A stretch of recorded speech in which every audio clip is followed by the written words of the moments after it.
Hello, everyone. Welcome to Live from the Tower, your weekly Destiny show, or at least as weekly as we can make it. We did miss last week, and we are posting. I guess it is posting. It sounds weird, but we're releasing. There we go. We're releasing this episode a bit later than usual. So there's been a lot that's happened in the past 2 weeks, and we're just gonna dive right into the news. And yeah, I have nothing else to say. So first and foremost, one of the things that is coming Tuesday to Destiny is an increased Glimmer Cap. Bungie has been so gracious to, after 10 years, raise the Glimmer Cap from 250,000 to, I believe it's 500,000. This is most likely in response to legendary shards being deprecated. That's what I believe, at least. Whether that's true or not, that's entirely out there in the ethos. But the second thing is character customization. Again, for the first time in 10 years, after the community has begged and pleaded, Bungie is allowing us to customize our characters. Finally, they're basically adding their own version of the barbershop from WoW. On the main menu, you'll be able to recustomize your characters. There's no cost. There's no set amount of times you can do it. It seems to just be enabled now and forever, always. Before I get into the rest of the stuff, there's one thing about this that I just thought of in the middle of recording, and I want to touch on it. These are changes, not only the quality of life changes that the community has wanted for years, but these are also changes that kind of feel like the game's getting ready to go on support. And what I mean by that is, these are the type of changes, you don't make them in your last expansion just because the community's been asking for them. If you were going to make them because the community asked for them, you would have made them earlier. Now, whether they were able to do it with their tech, I'm not a dev. I don't know. Maybe they weren't able to do it. Okay? Maybe this now is the only time they can do it, but this almost feels like we're going to put this in Destiny 2 because, and I highly doubt it with the way the game is going, but maybe Sony's cracking down, and maybe Destiny 2 isn't going to be supported for as long as Bungie wants in the way they imagined in terms of content updates. We know we're getting a year of the episodes. We know Final Shape is in its polish cycle, but the episodes are well into development. I would be shocked if they aren't. We've seen how Bungie's pipeline works. Episode 1, Echoes, is probably getting ready to head to post-production. Episode 2, which is Revenant, that's probably in pre-production right now. Actually, no. Episode 1 launches right after Final Shape, so Episode 1 is in post-production, Episode 2 is most likely in production, and Episode 3, Heresy, is in pre-production. I mean, I could be completely wrong. Bungie could just keep releasing episodes or expansions after the last episode launches with Final Shape. We have no idea what's going on in the future, but this feels to me like, hey, we're going to set this up so that the game can kind of just exist like Destiny 1 exists, and then we're going to go work on the next thing. Which I wouldn't be entirely mad about. Everyone who's like, oh, we have Destiny 3, it's Beyond Light, it's Witch Queen, blah, blah, blah. Yeah, but I really think it's time for another installment. Whether you title it Destiny 3 or not, I really think it's time to move on from Destiny 2 as a platform. And if everyone's like, oh, but narratively, blah, blah, blah, what they do, it's very simple. We saw our own death. You go back to Shadowkeep and the Season of Dawn, and you go to the Corridors of Time, we find our grave, and Saint 14 gives our eulogy, in which we find one of our favorite guns, which is Bastion. I really think that's a great narrative device for Bungie to go, okay, the old guard's dead, Whether you do a time skip or not, it's entirely up to you.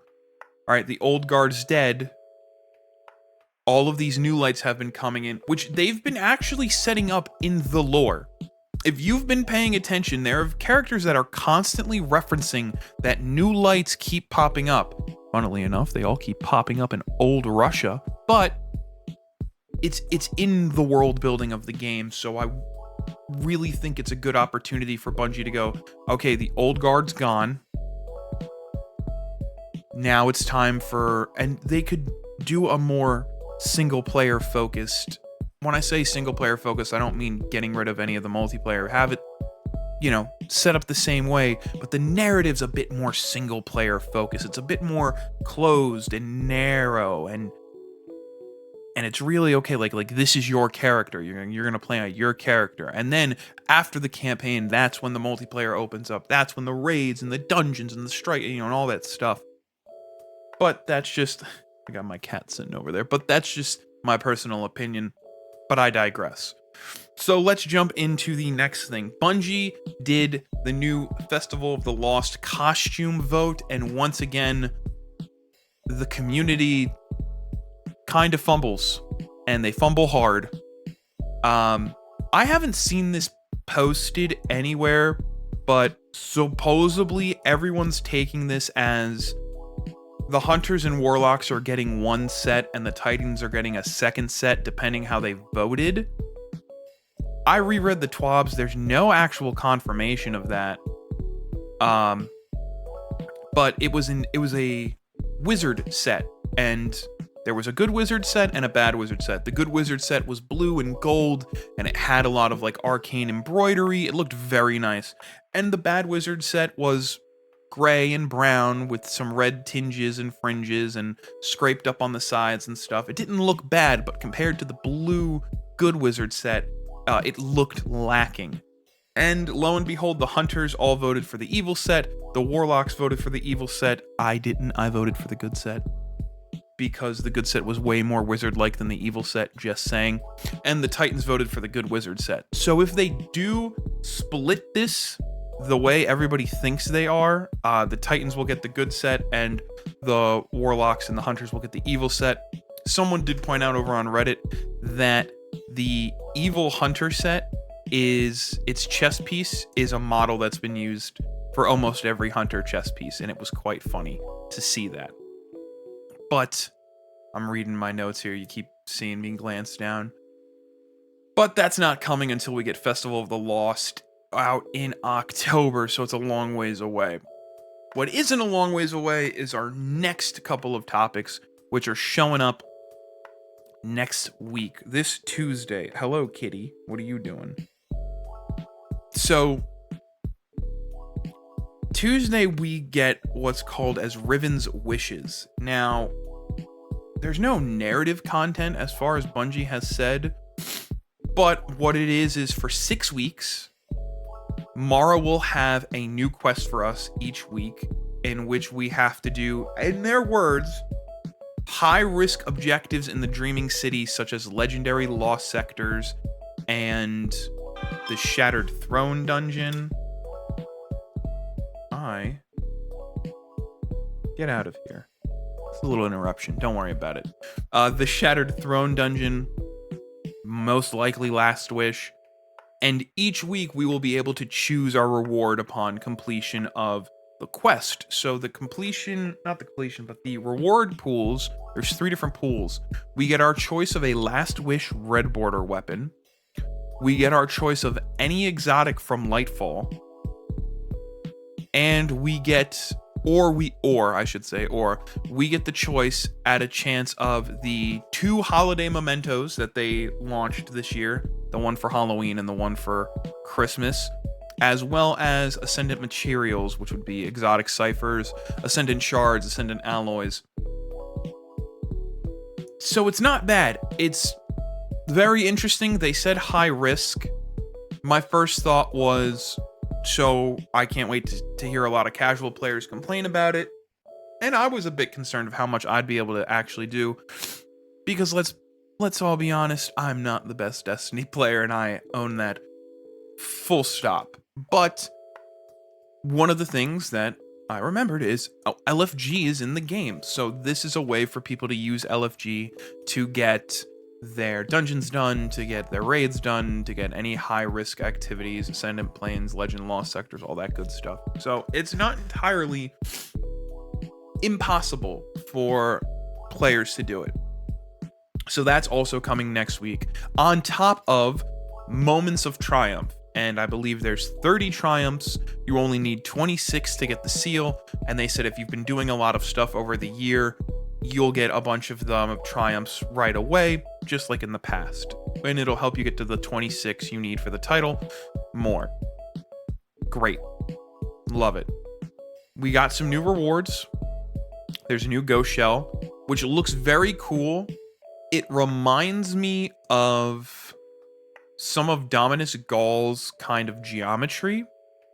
There's also a new sparrow, and as always, there's a new shirt for completing the Moments of Triumph. Plus, you get there's patches, there's stuff in the Bungie store you could spend real money on.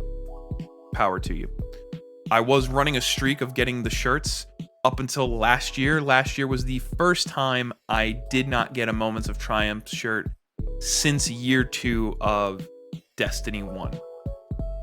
So, the next thing is they're doing another community event. This one is revolving around The Witcher himself, Geralt of Rivia, and it's a kill event. And basically, it's a absurd number. It's like 2 million or something.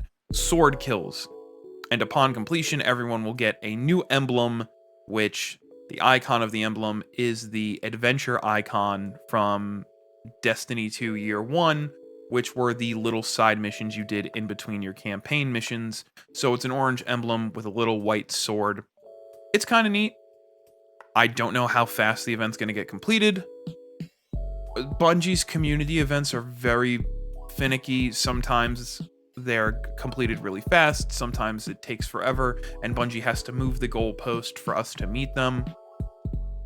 I don't know. It'll be a fun time, and you get a neat little emblem. So throw on your favorite sword. Mine is Lament. A lot of people like the other half, and you just go to town.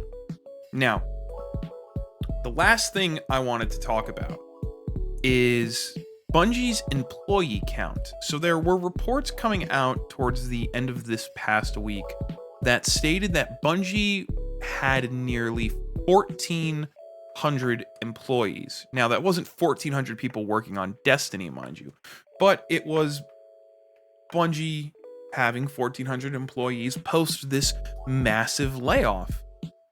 Upon further research and study, we found out that Bungie is in a hire freeze. They're not hiring anybody. So even after the 100 some odd people they fired, they still have 1,400 employees working at the studio. Obviously, some of them are on Destiny, some of them are on Marathon, a few might be on the Gummy Bears project that they're working on. But we found something else out. Now, normally we don't talk about leaks, or we don't discuss them on this show, but this relates to this topic. Earlier in the week, there was earlier in the week, there was a leak about some upcoming weapons for the final shape, and they had some Sony logos and stuff on them. And what we later discovered is that's because the person who made those is working on the final shape, but works for Sony. They don't work for Bungie directly. Now, this is nothing new. Forsaken, Bungie had High Moon, Vicarious Visions, those guys were doing armor and raids. And I think that's one of the reasons why Forsaken is really considered the best expansion in Destiny, at least Destiny 2, because there was so much stuff and everybody loved it. Whether or not we're going to get that in the final shape, who knows? There's some talks that everyone in the... Oh, she's on... There you go. She was on my keyboard. There's talks that everyone at Bungie, or most people at Bungie, say the final shape is really good, but we don't know what metric that is. We don't know how they looked at Lightfall. Did they think Lightfall was good? Because if they think Lightfall was good, then it's bound to be a little bit better than that. But when you ask the community, or most people, Lightfall wasn't that good, especially narratively. Gameplay, it was just kind of a Strand tutorial. I thought it was okay. I thought it was a bit lacking looking back on it. I have yet to... I think I replayed it once on my Hunter after doing it on my Warlock. It just felt a little empty. And I think that has to do in part with the way they designed their patrol zones lately. The patrol zones have always kind of felt big and a little empty, but these specifically, Lightfall, Beyond Light, and the Witch Queen, they don't utilize them enough. There are some bonus things you can do in Lightfall, which is nice, but the writing, the way they handled the Veil, Nimbus, there were a lot of things that just did not work in the expansion as a whole. So, we'll see how Final Shape is. I really don't know what could be done to, make it a hit. I really don't. I want it to be great. Everyone who plays the game wants it to be great, but we'll just have to wait and see. And we still have got about, I think, just under 5 months to wait for the Final Shape. We have these quests, and then sometime in April, Bungie is releasing Destiny Into the Light, which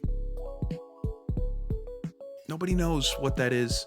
I have a feeling that's going to be their 30th anniversary pack style content like we got before Witch Queen.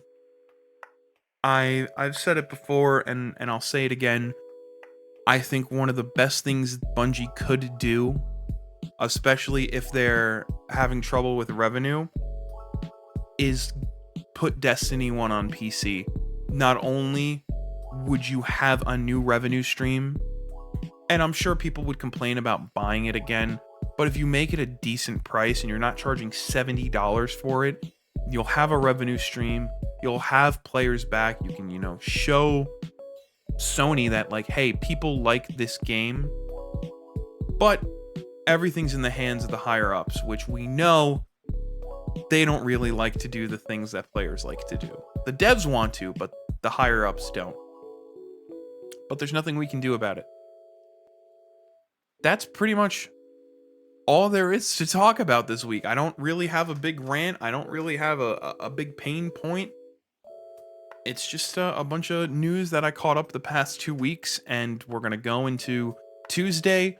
I'm going to try the wishes. I'm going to see what they're like. I'm going to try the moments of triumph, see if there's anything fun to do. Probably get the ghost shell. There'll probably be a bunch of new cosmetics in the Eververse store. But that's really it. So, with all that being said, I want to thank you guys for watching if you're watching on YouTube, and for listening if you're listening on Spotify and Apple Podcasts and all that stuff. And until next time, fly safe, Guardians.